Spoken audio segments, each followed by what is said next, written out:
सातपूर येथे एका तरुणावर गोळीबार झाला होता। त्यामध्ये प्रकाश लोंढे, भूषण लोंढे, दीपक उर्फ नाना लोंढे आणि त्यांचे इतर साथीदार अशांवर गुन्हा दाखल झाला आहे। या गुन्ह्याचा तपास करत असताना असं निदर्शनास आलं की प्रकाश लोंढे याने ITI ब्रिज जवळ काही बेकायदेशीर बांधकाम केलं आहे। त्याला कोणतीही परमिशन नाही याची माहिती आम्ही मनपाला दिली आणि आता मनपातर्फे ते बेकायदेशीर बांधकाम काढण्याची प्रोसेस आजपासून सुरू झाली।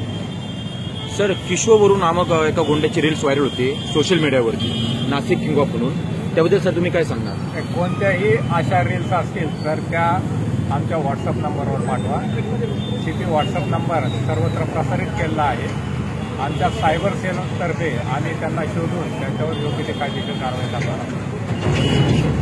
सर, ही प्रक्रिया पूर्ण होईल का? इथे अतिक्रमण काढणे मनपामार्फत ते पूर्ण अतिक्रमण काढून टाकलं जाणार। सर, पण महत्वाचा प्रश्न असा आहे की हे नदीकाठी बांधकाम आहे आणि नाशिक महानगरपालिका बांधकाम असेल, नगर असणे असेल, जेव्हा बांधकाम पूर्ण झालं त्यांनी लक्ष दिलं नाही, आता पण कारवाई करतोय। आता ते अवैध बांधकाम त्यांच्या लक्षात आल्यावर त्यांनी ते बांधकाम काढण्याची प्रोसेस चालू केली।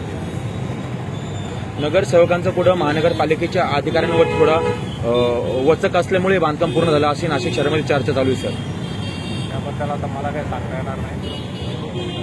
आता ते काढतायत, पूर्ण ते 1-2 दिवसात काढून टाकतात। Okay sir.